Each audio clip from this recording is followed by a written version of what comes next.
Hi, it's Jennifer Evans with Empowering Wellness, and we are on the go this week. We are still on our leaf peeping tour in the Northeast, so the background's going to change a little bit, so bear with me. Hopefully I can share some pretty sceneries as we go along, so keep posted.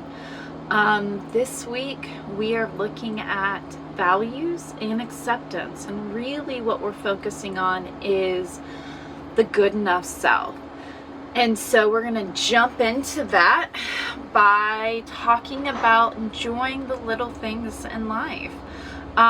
So a lot of times, especially when we get stressed, especially when we're trying to focus on success, is we start to mix what outcomes are and processes. So the key to life and happiness is to understand that you have no control over outcomes. You can hope that, hope and faith is that it's not that you aren't going to have Sunday night dinner with your family.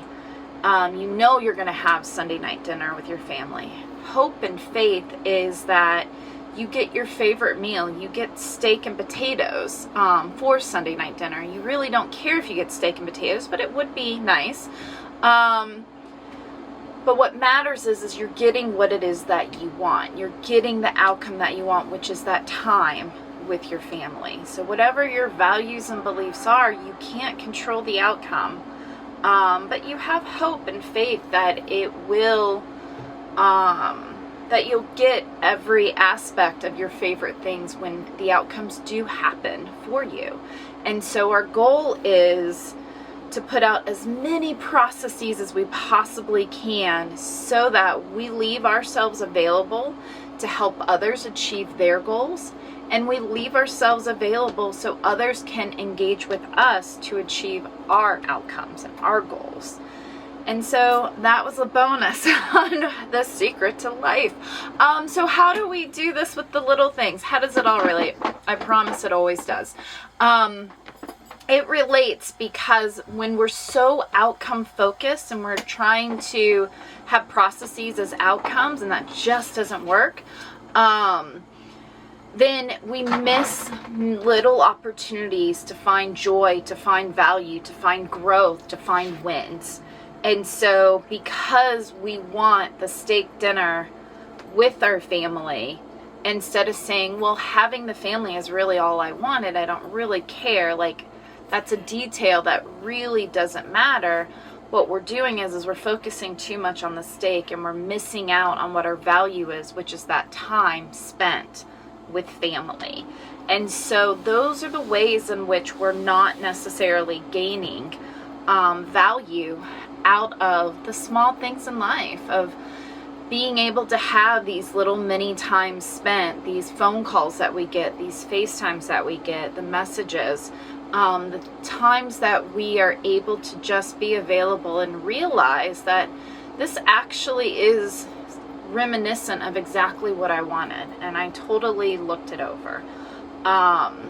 Especially when we're looking at success, we often think, well, if I don't have all of these external validators, if I don't have exactly what I want, then I'm missing something. I'm not on the mark. I need to find where my mark is. I don't know where my mark is. And the reality is things happen when they happen. And so finding those little things that, well, at least somebody saw this, and I can see that, one person valued is how we start moving to purpose-driven versus productive. And remember, we get lost in productive. We get, in this day and age, we have a lot of performance trauma. We feel as if we should and could be doing so much more, and we get lost in actual meaning of what it is we're doing because we're just trying to put it out there. So by looking at the little things, by focusing on small wins, by seeing that there is gratitude in everything in life, helps us to find a more positive outlook, helps us to make ourselves more available and not isolate, helps us to build valid data points. So often we get lost in cognitive distortions, and it's just this laundry list of invalid data points that we say life is miserable, and nothing is real that we can base it on. We just feel like life is miserable, and so we create these cognitive distortions that say it's miserable. And instead, when we start to focus on these little things and enjoy these little moments, gratitude really grows. The dopamines kick in, so we don't have to avoid, and we're getting a lot of positive reinforcement. We're getting a lot of value. We're living a happier and healthier life. And that's what I have. Enjoy the little things. If you've ever watched Zombieland, it's one of the rules. I want to say it's like rule number 3, enjoy the little things. It actually made the book because it really was worth it. Thank you so much. This is Jennifer Evans with Empowering Wellness Counseling Solutions. Hi, it's Jennifer Evans. I hope you are liking my videos. If you do, please comment below. Let me know if you have any questions. If there's topics that you're just dying to know about, and why do I do this and why do they do that? I would love to answer them. I do come from a cognitive behavioral background, but as we see in some of my videos, I love object relations. I love attachment theory. I love Erickson and his psychosocial developmental theories. So I do pull from a lot of different places in order to kind of build out that our thoughts, our feelings, our behaviors, something triggers it, and there's always a consequence after it. And that is the beauty of life and why we have a lot more control over our thoughts, feelings, and behaviors than we give ourselves credit for. This is a huge passion of mine, a calling, if you will.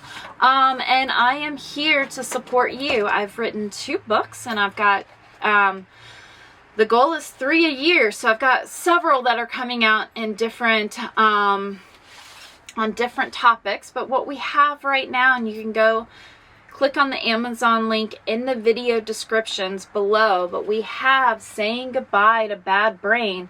This is going to go and teach you everything you need to know about your negative narrative. So if you feel like life is hard and it just feels like you don't understand people, or you don't understand why somebody you love keeps making the dumbest mistakes and decisions, what is their problem? They have bad brain. Go read about it. Find some empathy.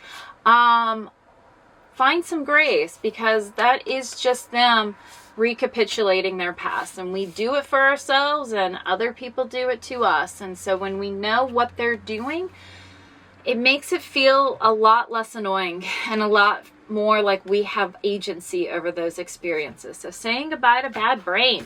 I also just released, and I'm very excited, is Key Steps to Living a Happier and Healthier Life. This is a workbook that is going to help you define what your values are, what success is for you, and what your vision of success, and it is going to go through everything that stresses us out and makes us live in suffering and despair, allow that bad brain to get involved, and instead of living in the present. So this will go through all the main things: building a work-life balance, being able to be good enough, finding radical acceptance, decision making, which who would have thought that that was something, but it really breaks everything down that prevents you from living a happier and healthier life, and then allowing you to challenge those thoughts so that you can. So these are the key skills.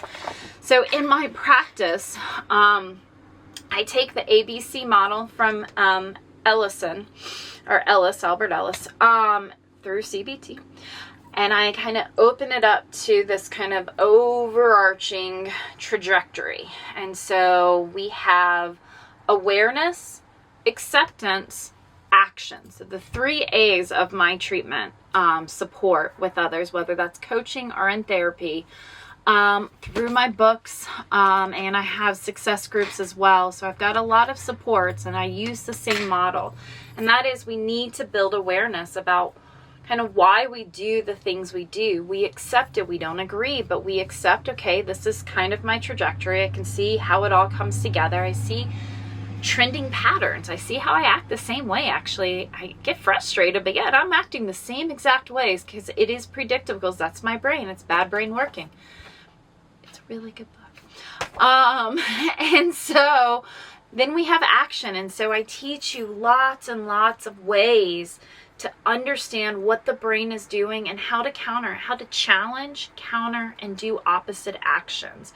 And so we have lots and lots of ways. The Bad Brain book has tons of ways in which we do that. And then the workbook has ways to start reflecting. We have exercises, activities, and journal prompts. And this book will actually, Key Steps to Living a Happier and Healthier Life, will follow my success group. So it is a 6-month success group. We break it down into 9 weeks. This is part 1, is living a happier and healthier life. Then we're going to have, we also have a part 2 section and a part 3. So you can come in at each of those sections, and it will have a continuous flow. Part 2 is our emotional regulation. So we're really looking at the relationship we have with ourselves and how the bad brain comes in and makes us reactionary, and how to calm and be more action oriented.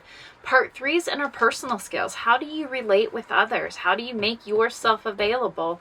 The key to life is you can't control the outcomes. You got to put all those processes out there. How do you put yourself out in that process to help others and to let others help you? That is section 3. We do have a subscription program, so accountability is everything, and it is in my first part of this workbook. So you can sign up, go to my website, counselingwellnesssolutions.com. It is in the description, and check out all of these great programs that I have set up to help everybody live a happier and healthier life, no matter where your state of change. Thank you so much. Please like and share my videos. I would appreciate it. Thank you.